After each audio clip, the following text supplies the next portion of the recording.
Okay. Let's see.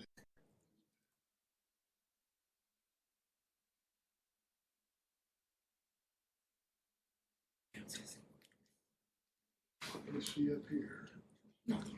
Displays on.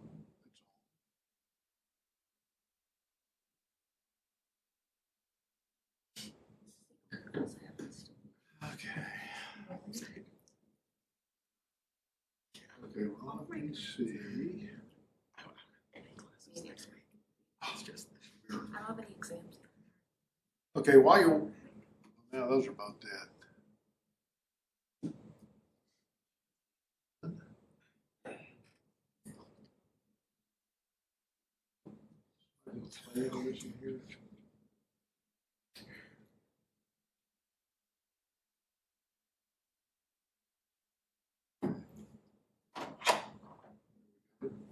I'm sorry.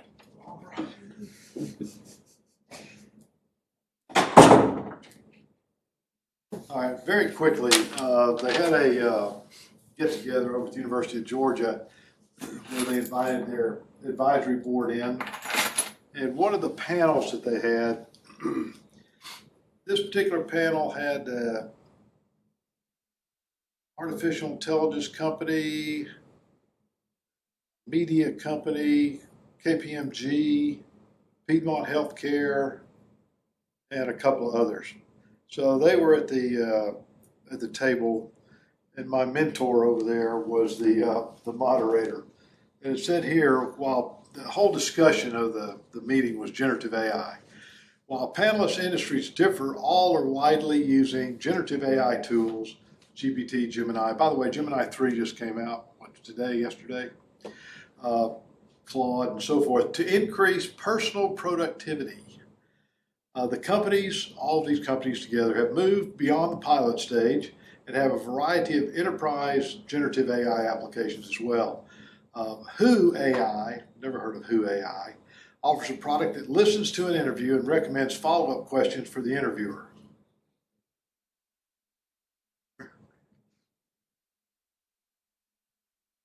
Piedmont Healthcare is using generative AI to reduce healthcare provider burnout by drafting patient encounter notes and helping radiologists prioritize high-risk findings in their work queues.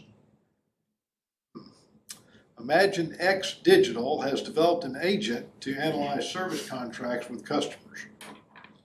The agent picks out specific areas of the contract that should be redlined in the next round of comments. Panelists reported the current primary motivation for generative AI use, improving efficiency while saving time and money. Okay, personal productivity. This process is mainly achieved by, are you ready for this? Lowering staffing requirements and enabling existing employees to accomplish more. In addition, generative AI creates opportunities to perform new types of work that generate additional revenue and profit while maintaining or even expanding current employment levels. Now, okay, we just saw two sentences. They're in direct contradiction with each other. Okay, these are the panelists talking now, not you. So the first motivation, they want to increase personal productivity. This is mainly achieved by lowering staffing requirements and enabling existing employees to accomplish more. Okay, so people around you've left, you're left, and they want you to do what, there's 3 of you left out of 5, you're supposed to do what the 5 are doing. Okay, thanks to generative AI. That's first 2 sentences. The third sentence, though, says that the generative AI is also creating opportunities to perform new types of work that generate additional revenue and profit. Now, is that supposed to be for the 3 of you? So you're doing the work of 5, and you're also supposed to come up with profit-generating opportunities. I just want to let you know this is the type of confusion we're dealing with out there with generative AI. Keep in mind, while everybody's over here in generative AI, conventional AI is just running along, okay? Do not think we're talking about conventional AI here. I frankly was astounded that they did a generative AI conference. So what we're going to do, I'm going to run this video for you on multimodal AI because they do some great video work. We're going to go through that real quickly. We're going to move into prompt engineering. And how many of you in here, 1, 2, 3, of the 7 of you, on a scale of 1 to 10, how good are you guys at prompting? Serious question. I'm not talking about grading you. 5.5. 5.5? 6. Okay. What's amazing when you're out in the real world, now I'm not talking about here at Auburn University. Real world, a lot of people will go 7, 8, or 9. They're not quite courageous enough to go to 10. And almost uniformly, they're all wrong. You guys are pretty accurate. So when you look at multimodal here, I just mentioned we're going to finish up with prompting for the course, but multimodal, I want you to think about AI agents because they tie directly into that. Filled with mysteries and wonders that have captivated human imagination for millennia. It speaks to us in a language of stars, galaxies, and black holes, each celestial body telling a story of creation, destruction, and the intricate dance of cosmic forces. It whispers secrets through the cosmic microwave background radiation, a faint glow that holds the echoes of the universe's birth. For centuries, we humans have relied on our limited senses to understand this vastness. Ancient astronomers charted the stars with rudimentary tools, laying the groundwork for modern science. We've gazed at the stars, listened to the wind, and touched the earth beneath our feet, using every sense available to us to piece together the puzzle of our existence. But what if we could perceive the universe with a broader spectrum of senses? What if we could transcend our biological limitations and tap into a more profound understanding? What if we could understand the language of the cosmos in its entirety, decoding the messages hidden in the light of distant stars and the vibrations of cosmic waves? This is the promise of multimodal AI, a revolutionary approach that aims to break the barriers of traditional artificial intelligence. Traditional AI has long been confined to a single sense, like sight or sound, limiting its ability to fully grasp the complexity of the world. Imagine trying to understand a movie by only listening to the audio. You might grasp the dialogue and the soundtrack, but so much would be lost. You might grasp the dialogue and the soundtrack, the rise and fall of the music, the tension in the voices, but you'd miss the visual storytelling, the facial expressions, the breathtaking scenery that adds depth and emotion to the narrative. Traditional AI has faced similar limitations, struggling to fully comprehend the world with only one sensory input, much like trying to solve a puzzle with half the pieces missing. Multimodal AI breaks free from these constraints, offering a more holistic approach to understanding. It's about teaching machines to understand the world the way we do, through a symphony of senses, each contributing to a richer, more nuanced perception. By integrating data from text, images, videos, and even sensory inputs like touch and smell, multimodal AI can develop a much richer understanding of the world around it. Multimodal AI can develop a much richer understanding of the world around it, seeing connections and patterns that were previously invisible. It's like giving a machine the ability to see the full picture, to grasp not just the words, but the context, the emotions, and the nuances that make up our human experience. It's about understanding the subtleties that define our reality. This isn't just about making machines smarter. It's about unlocking a new era of possibilities, where technology can enhance our lives in ways we never imagined. It's about unlocking a new era of possibilities where AI can assist in solving some of the most complex challenges we face today. From revolutionizing healthcare with precise diagnostics and personalized treatments, to enhancing security with intelligent surveillance systems, and transforming how we interact with technology through more intuitive interfaces, multimodal AI has the potential to reshape our world in profound ways, creating a future where machines and humans work together in harmony. Join me as we explore this exciting frontier of artificial intelligence, where the boundaries of what machines can do are constantly being pushed, where machines learn to see, hear, and understand the world in all its richness and complexity, opening up new avenues for innovation and discovery. Imagine a world where AI is seamlessly integrated into our daily lives, enhancing our abilities and expanding our horizons. A world where humans and machines collaborate, each complementing the other's strengths, to create a future filled with endless possibilities. With multimodal AI, we stand on the brink of breakthroughs in science and technology that could change the course of history. From understanding human emotions to contributing to creative fields like art and music, the potential applications of multimodal AI are as vast as the universe itself. As we continue to develop and refine this technology, we move closer to a future where AI not only enhances our experience, but also helps us unlock the mysteries of the cosmos. So, let's embark on this journey into the future, where the rise of multimodal AI promises to transform our world in ways we are only beginning to imagine. The universe awaits, and with multimodal AI, we are better equipped than ever to explore its wonders. Think of the last time you walked through a bustling city park. The sights, sounds, and smells all blended together to create a vivid tapestry of sensory experiences. You saw children playing, their laughter echoing through the air, dogs energetically chasing frisbees, and sunlight dappling through the leaves, casting playful shadows on the ground. You heard the joyous laughter of children, the excited barking of dogs, and the gentle rustling of leaves as the breeze whispered through the trees.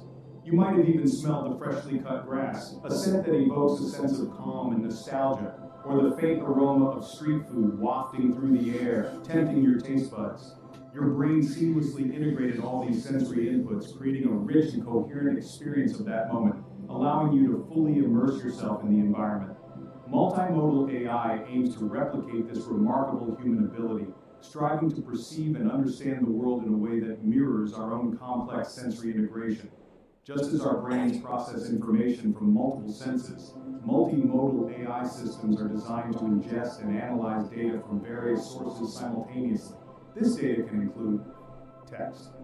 Natural language processing allows AI to understand and interpret human language, from books and articles to social media posts and conversations, enabling it to grasp context, sentiment, and intent.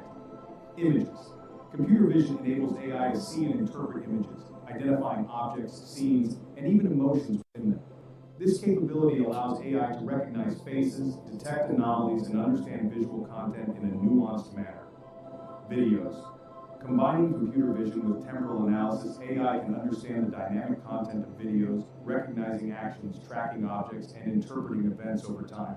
This is crucial for applications like surveillance, sports analysis, and autonomous navigation. Audio, speech recognition, and audio processing allow AI to understand spoken language, music, and other sounds, identifying speakers, emotions, and even environmental cues. This enables AI to transcribe conversations, analyze audio content, and respond to voice commands. But multimodal AI goes beyond simply collecting data from these different sources. It seeks to integrate and synthesize this information to form a comprehensive understanding. The real magic happens when these different modalities are fused together. By combining data from text, images, videos, and audio, multimodal AI can create a more holistic and accurate representation of the world. By finding correlations and connections between different data types, multimodal AI can develop a deeper understanding of the underlying information. This allows it to make more informed decisions and provide more relevant insights. For example, imagine a self-driving car navigating a busy intersection. The car must process a multitude of sensory inputs to ensure safe and efficient travel. By combining data from its cameras, visual, LiDAR, distance sensing, and microphones, audio, the car can not only see other vehicles and pedestrians, but also hear approaching sirens or horns, allowing it to make more informed and safer decisions. This integration of sensory data enables the car to anticipate potential hazards and react accordingly, ensuring the safety of its passengers and those around it. Another example is in the field of healthcare. Multimodal AI can analyze medical images, patient records, and even spoken doctor-patient interactions to provide a comprehensive diagnosis and treatment plan.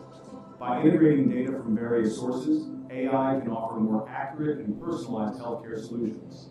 In customer service, multimodal AI can analyze text from emails, voice from phone calls, and even facial expressions from video chats to understand customer sentiment and provide better support.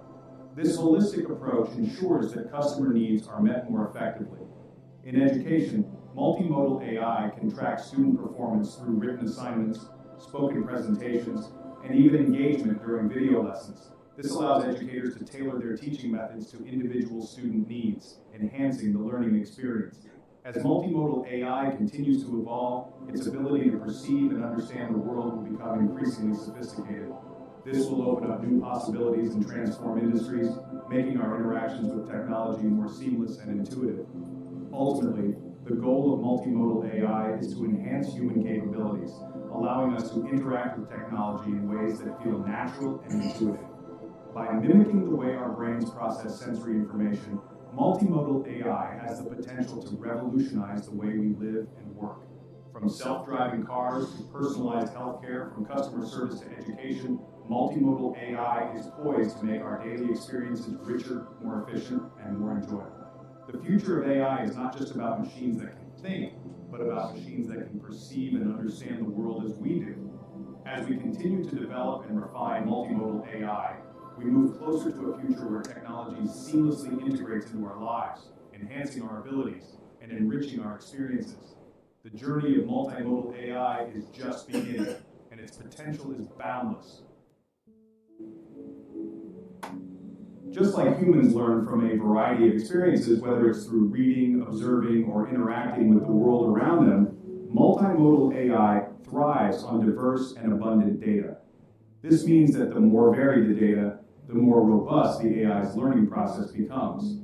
The more data these systems are fed, the better they become at recognizing patterns, making connections, and understanding the nuances of the real world. This is akin to how a person becomes more knowledgeable and perceptive with more life experiences, but unlike traditional AI, which often relies on neatly labeled data sets that are meticulously organized and structured, multimodal AI needs to learn from the messy, unstructured data that mirrors our own experiences. This unstructured data can come from various sources and formats, making the learning process more complex, but also more comprehensive. Think of a child learning about a cat.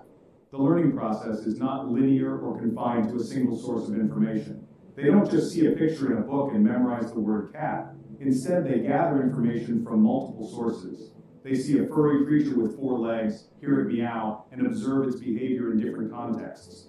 They might even feel its soft fur, which adds a tactile dimension to their understanding. This multisensory experience creates a much richer and more robust understanding of what a cat is. It's not just a word or an image, it's a complex concept built from various sensory inputs.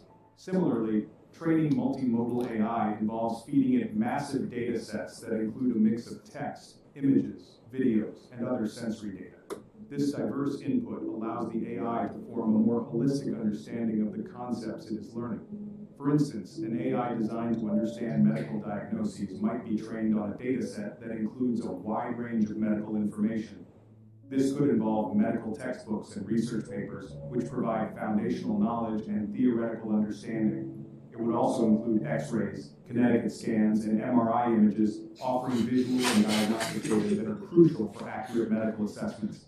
Patient records and doctor's notes add another layer of real-world context, showing how diagnoses and treatments are applied in practice. Videos of medical procedures provide dynamic, real-time insights into surgical techniques and patient responses.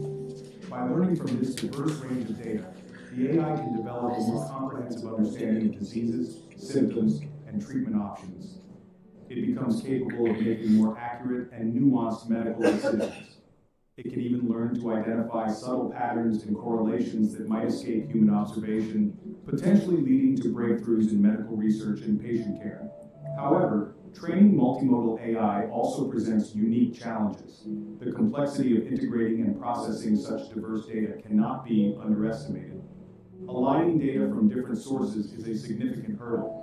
Each type of data may have its own format, structure, and context, making it challenging to create a cohesive data set. Dealing with varying levels of noise and uncertainty is another challenge. Not all data is clean or reliable, and the AI must learn to navigate and filter through this noise to extract meaningful insights. Ensuring fairness and bias mitigation are just a few of the hurdles that researchers are actively working to overcome.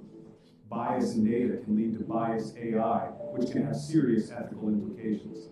Researchers are continually developing methods to identify and mitigate these biases to create fairer and more equitable AI systems. As we continue to advance in the field of AI, the importance of a rich, diverse diet of data cannot be overstated. It is this diversity that will enable AI to become more intelligent, adaptable, and ultimately more human-like in its understanding and interactions with the world. We've explored the what and the how of multimodal AI. Now let's delve into the exciting world of its applications. From enhancing our everyday interactions with technology to revolutionizing entire industries, multimodal AI is already making its mark on the world. Here are just a few examples. Asterisk enhanced search engines. Imagine searching for a specific moment in a video, not just by keywords, but by describing what's happening visually. Multimodal AI can make this a reality, allowing us to search through vast libraries of video content with unprecedented precision. Asterisk smarter. Virtual assistants. Today's virtual assistants like Siri and Alexa are primarily voice-driven, but imagine a future where they can also see and understand the context of your requests.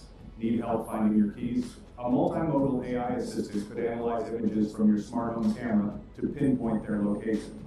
Asterisk immersive virtual reality. By integrating visual, auditory, and even haptic feedback, multimodal AI can create truly immersive VR experiences. Imagine stepping into a virtual world where you can feel the wind on your skin, smell the salt air, and hear the crashing waves as you explore a breathtaking coastline. These examples are just the tip of the iceberg. As multimodal AI continues to evolve, we can expect to see even more innovative and transformative applications emerge across various sectors. Well, clearly a marketing person wrote that. Very utopian. First of all, AI does not think. AI predicts. So they're off on that one. Secondly, you guys are now familiar with unsupervised learning of unstructured data thanks to generative AI and foundation models. So we're there. Adding in video data, sensor data, text data, and so forth, that's really tricky. And so there's a lot of work going on in the area. I just mentioned it because it ties directly in with AI agents. Okay, and I've got all sorts of interesting ideas, obviously marketing and advertising, image and video labeling, search, video search, customer support. Everybody wants to go to customer support. Frankly, I think there are giant holes in that. Supply chain for sure. Healthcare is a mess, but they're desperately trying to get after multimodal AI there. Manufacturing, product design. Manufacturing is pretty much nuts and bolts. Product design, a lot of creativity. Employee training, that would speed it up for sure. Question answering through multimodal search engines. So that's pretty much the latest and the greatest. Prompt engineering. 2 years ago, the hottest job opportunity out there was prompt engineer. So it exploded in 22, 23, and it has tapered off. So your quiz question for the day is, why did that happen? We still need them, but it's nowhere near like just walk out, you've had a short course on prompt engineering, and they're going to give you 6 figures. So why has that tailored off? AI understands more. Like in 22, 23, the models needed a lot more context than they do now. Okay, well, they needed context. They did need more of it, but their input engines were limited. Okay, so yeah, you're close. What is it today? If you guys have no idea what's going on with your prompt stream, what can you prompt the generative AI model? What would you prompt it? Ask for a prompt. Ask for a prompt. Exactly. Just tell it you're lost. This is the idea that I'm looking at. I'm not sure where my prompts have gone. Do not worry. It will not judge you. And say, give me a better prompt. Okay, you pretty much got the machines or the systems taking over the prompt engineering role. So there's some guidelines here that are worth looking at. You'll be better prompters by the end of Monday week. By the way, for everybody out there in TV land, I heard a rumor this morning, 7 a.m. My son hits me up on the phone and says, President Trump is coming to the Auburn, Alabama game. So by the time we get back in here, which is Monday week, guys, okay, that would be December the 1st, we may have gone through the president in town. You all heard that? Is that true? I don't know. Rex said he saw it on the boards, so I thought, if he saw it on the internet, it must be true. Okay, if you want to start with prompting, Jeremy Utley is the guy to start with. This is one of his very initial things that he did. He's out at Stanford, and get on his mailing list. It's well worth it. Build anything just by thinking It's about free. it. Meet Base 44. I've always been jealous of Winston Churchill.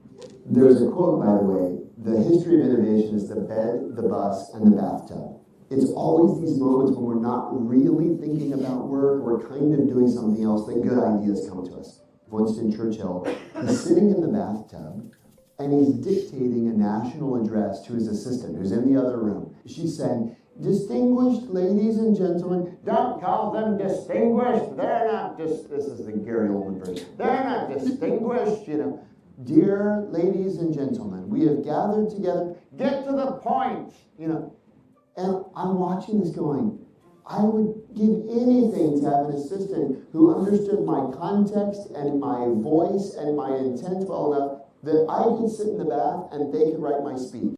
Now, the poorest villager in Palo Alto can have what only Winston Churchill used to have, which is an assistant that has my context and my voice and my intent available to me so that when I'm in the bathtub, I can be dictating my address. That is absolutely technically possible today. With AI, you can create any character you want in seconds. This used to require huge Hollywood.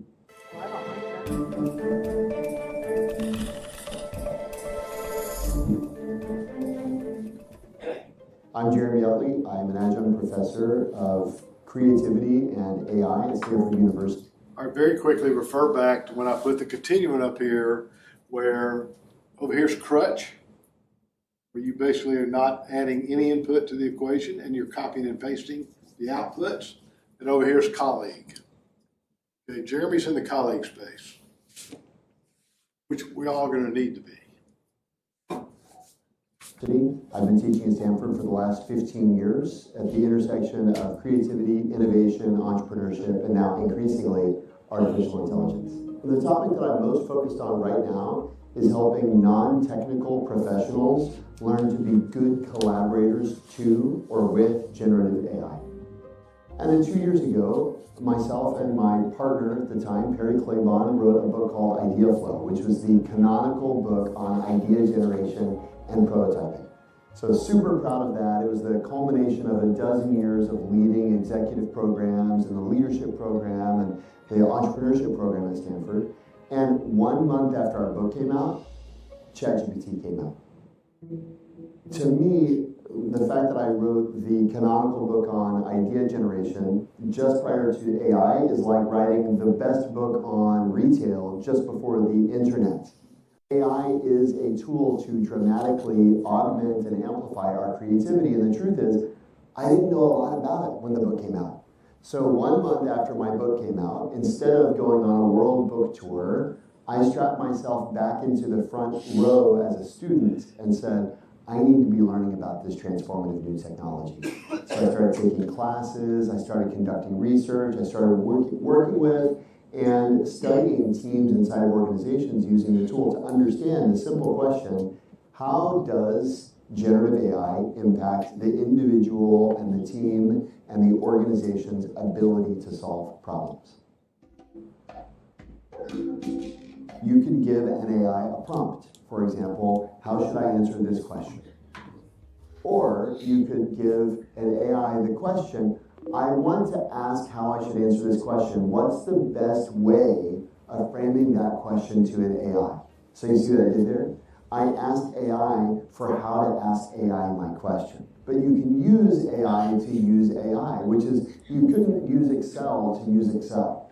PowerPoint can't teach you how to use PowerPoint. Email can't teach you how to use email. AI, strangely, can teach you how to use itself if you think to ask.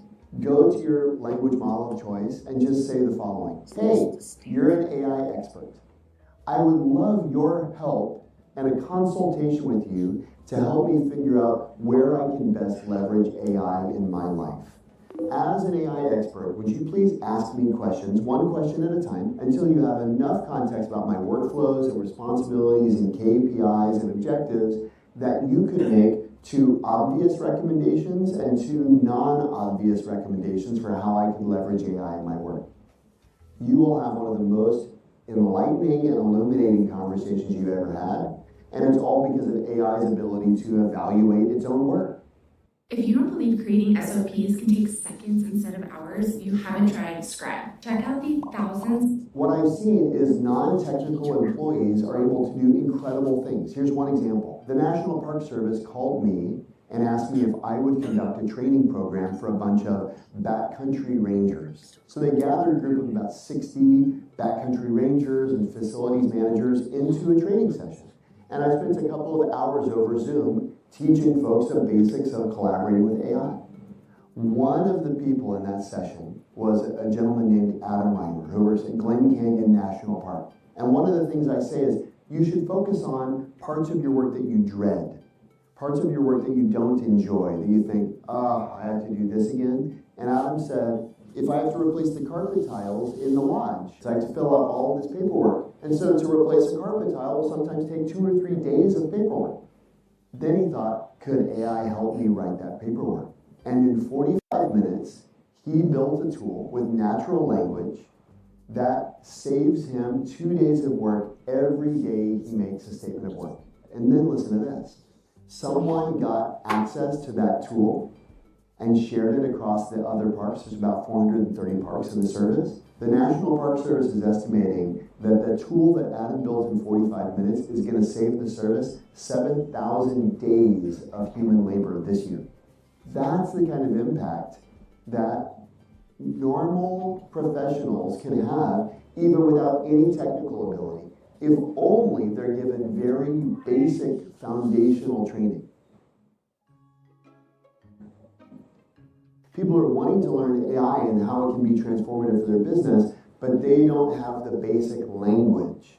And so while lots of organizations are asking me, how can we work with AI to transform our business? Where I have to start with them is, how do you work with AI? The research I'm familiar with suggests that while on the one hand, AI makes people 25% faster and 12% more work and 40% better quality, it's also true that less than 10% of working professionals are driving meaningful productivity gains from collaboration with AI. To me, there's this enormous gap. I call it the realization gap. We conducted studies both in Europe and in the United States, and what we found is, surprisingly, AI didn't help most people be more creative. In fact, in many cases, the people that we studied, AI made them less creative. And as we started digging into the research, we were surprised. And looked at the data, we were confused because you think AI should make people more creative, not less. And we studied the underperformers, and then we studied the outperformers. And what we found is the outperformers had a fundamentally different orientation towards AI than the underperformers did. Whereas the underperformers treated AI like a tool, the outperformers treated AI like a teammate.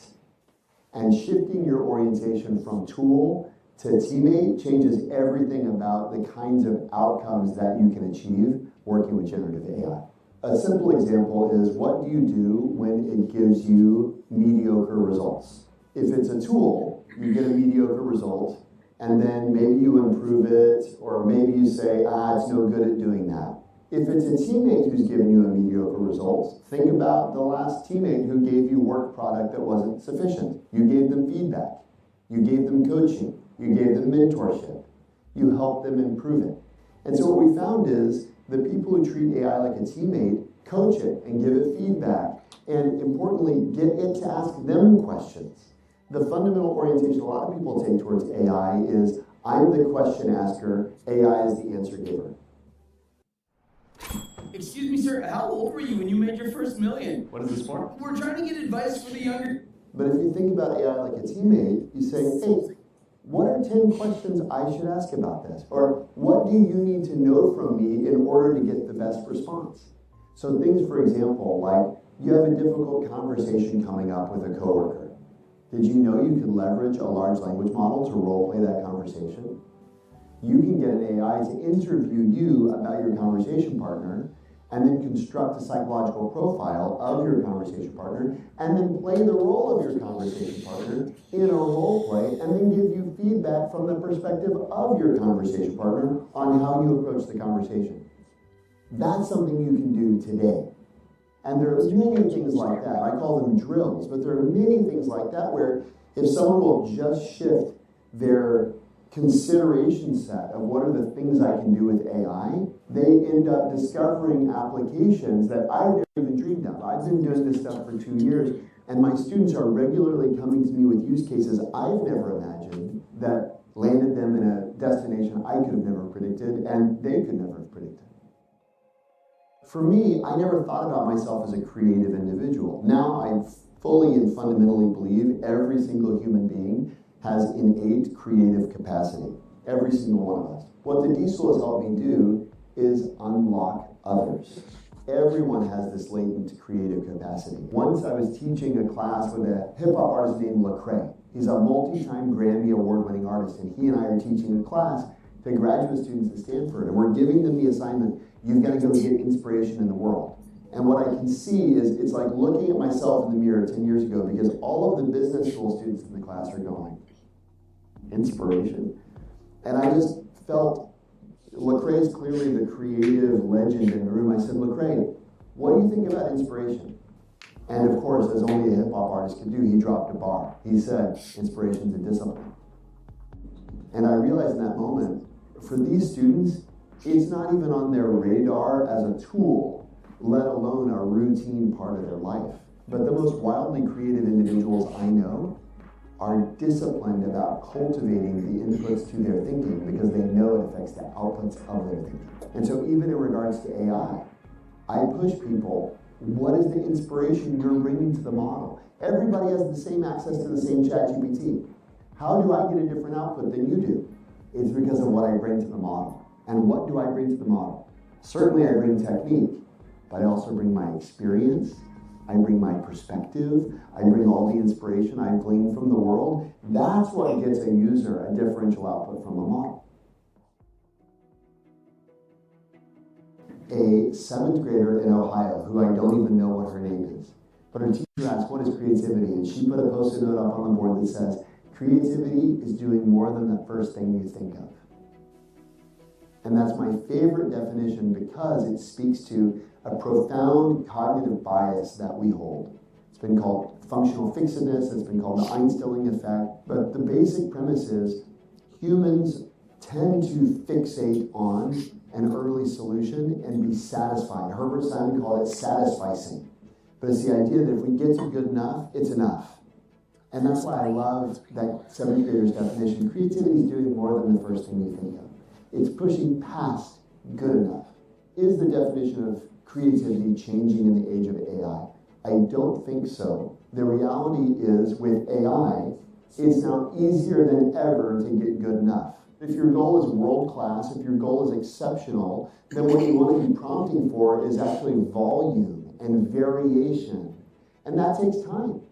It takes time to not only read through it, but to sort it and to process it.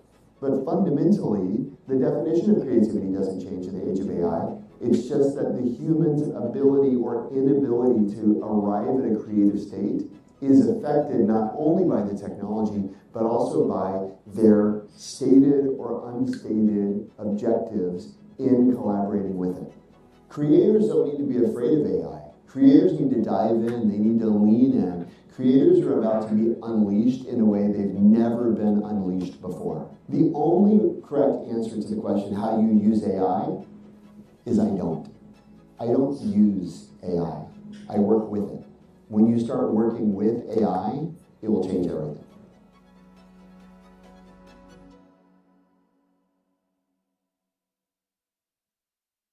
That's the best intro I've seen. He's done a bang-up job. Who's coming in the driveway?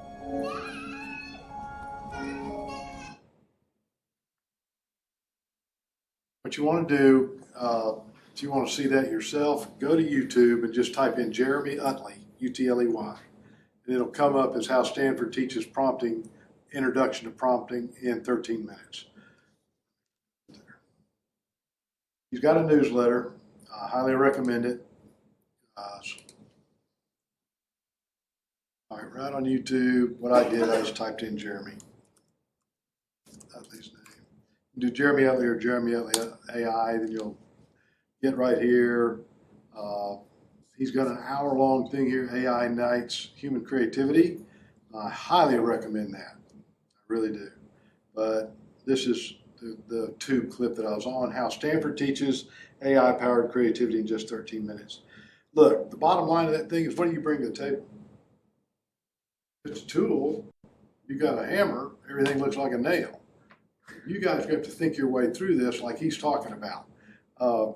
As I said, that he has several thousand subscribers to his YouTube clips, but notice what you've got under here. He gave you the first 3 chapters. Here's the other 14. If you guys want to be a prompter, go through all these. I'm not kidding. A lot of the stuff I'll show you on these PowerPoint slides, it's Rayner and Utley. No, wait, correction. Utley and Rayner. Okay, let's get that straight. Sorry, Jeremy.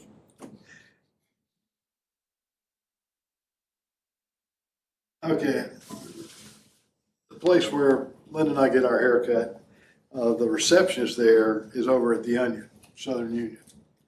She, this whole semester since August, has been involved in what they call a algebra class, which is the algebra before first calculus class. And she's lost in space. And so in August, we went to get our haircut, and she was moaning and groaning. So I said, go to ChatGPT, and she had her laptop. So I showed her how to get in there and prompt. Went in there the next time, she had entered an algebra problem. You guys all remember algebra in the 10th or 11th grade. And just said, show me the answer. No. Don't do that. So I showed her how to step through it. So I said, what you want to do is prompt. I'm having, I'm in an algebra class. This is a set of problems I'm dealing with. Here's a problem. And what you want to do is you want to tell it to walk you through the problem solution step by step. Okay, so I said, okay, well, Linda's getting her haircut, do that. So she did, and she got this kind of output. Y'all know how fast this stuff generates output, right? Remember what Jeremy was saying? You're going to have to read it. You're going to have to study it. You're going to have to process it. You, not it. Okay, so she gets all this stuff, and it just overwhelmed her. So I said, okay, go back in there, change your prompt. You want a step-by-step solution, but only show me one step at a time. Don't show me anything else. And when you look at that step with a solution, see what you think. If you don't understand it, say so. It'll walk you through it in more detail, might give you other examples, then go give me the next step. So it turns out, I think she's gone from an F to a D. So life is good. She's starting to step right on through it. She's mentally blocked on it, but she now knows how to do this. If you go to Conmigo, that's what it will do. The AI version of Khan Academy. It will not give you the answer. It will make you work through it. Okay, so just a quick look at how this stuff actually works. And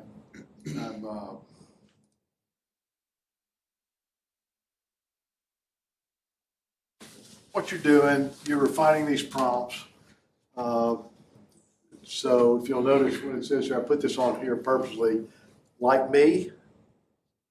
I ran this through GPT and it left like me in there, and I decided to leave it to show you that a lot of times they like to talk about itself. If you ever see the word delve, D-E-L-V-E, it's ChatGPT. It loves that word. I don't know why.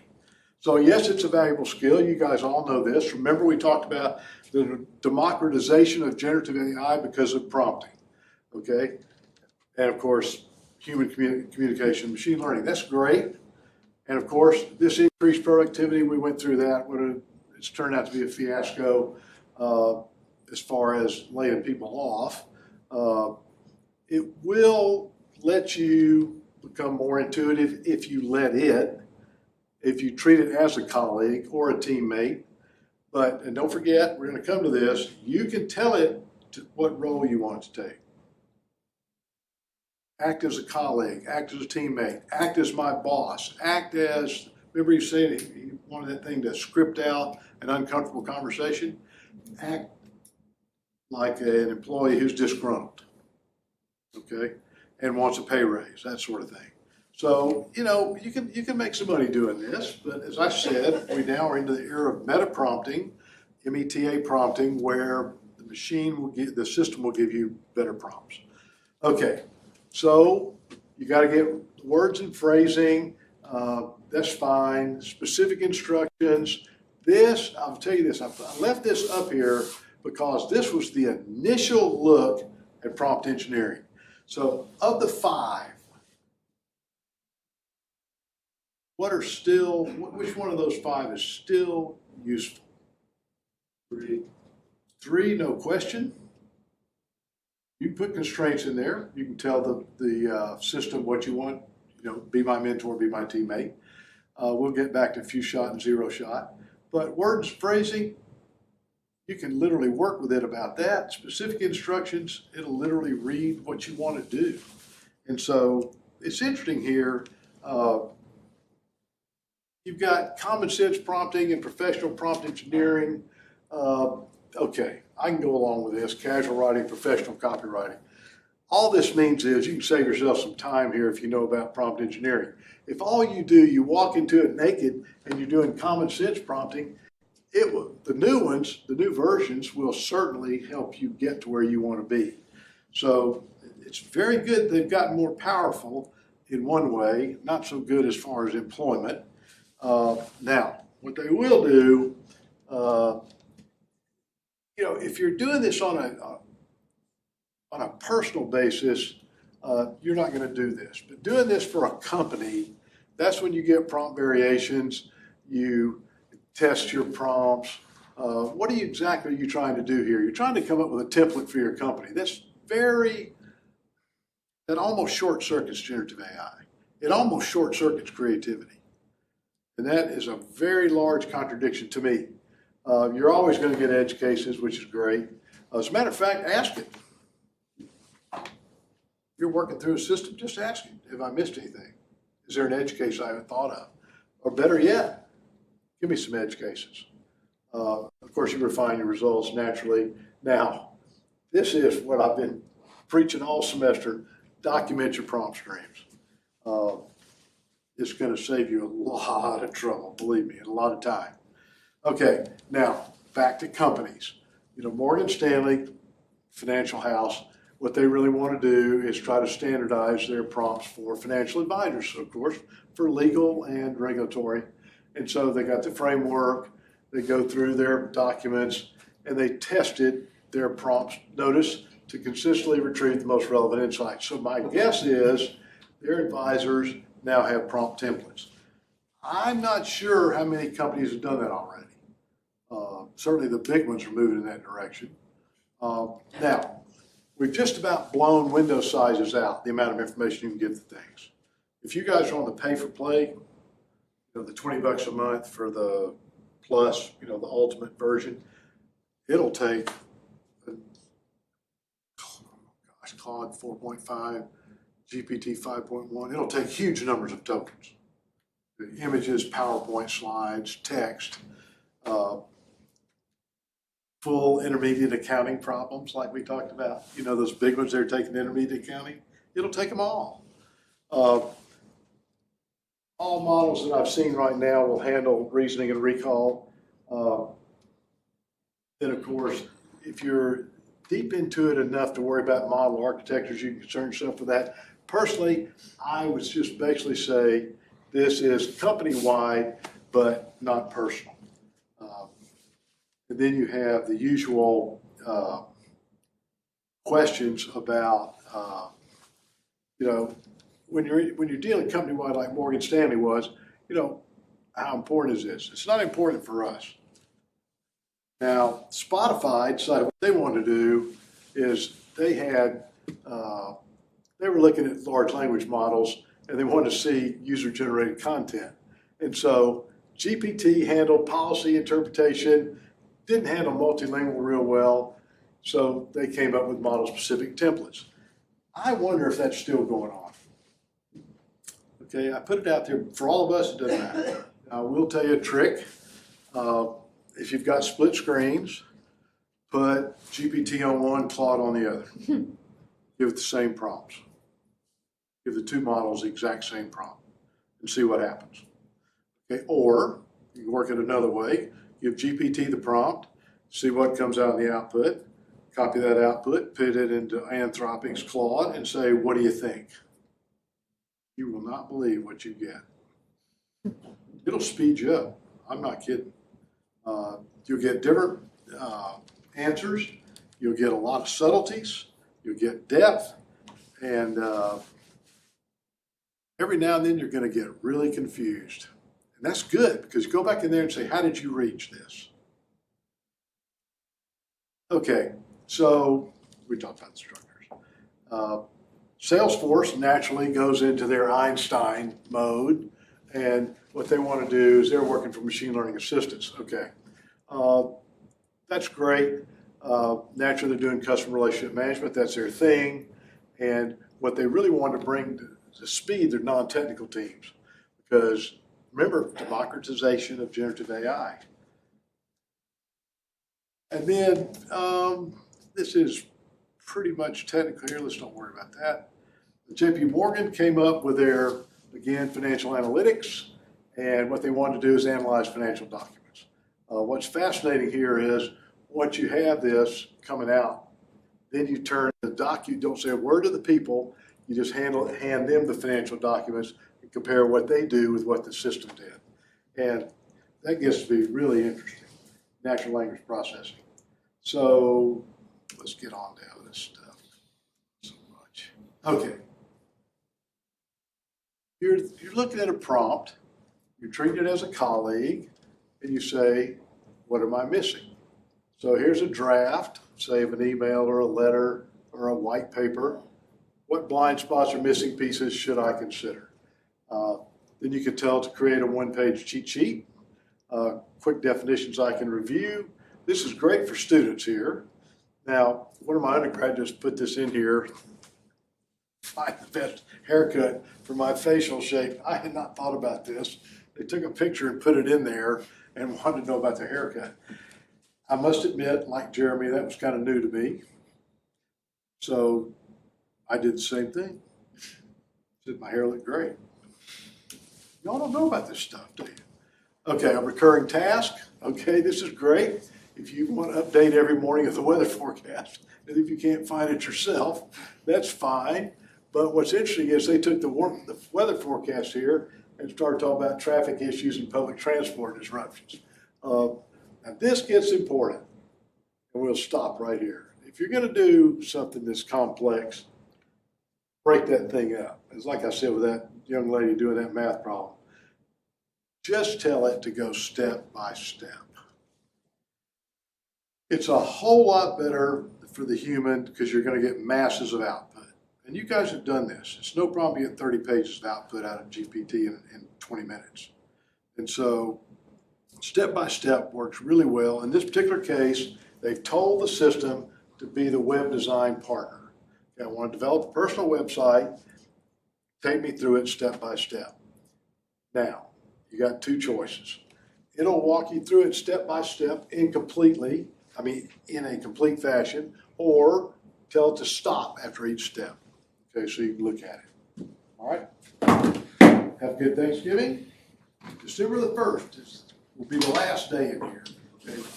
We will finish prompting on the 1st, and then by that time you guys will all have analyzed those magnificent data sets. And find out if the president's coming to town, so we can all watch the traffic.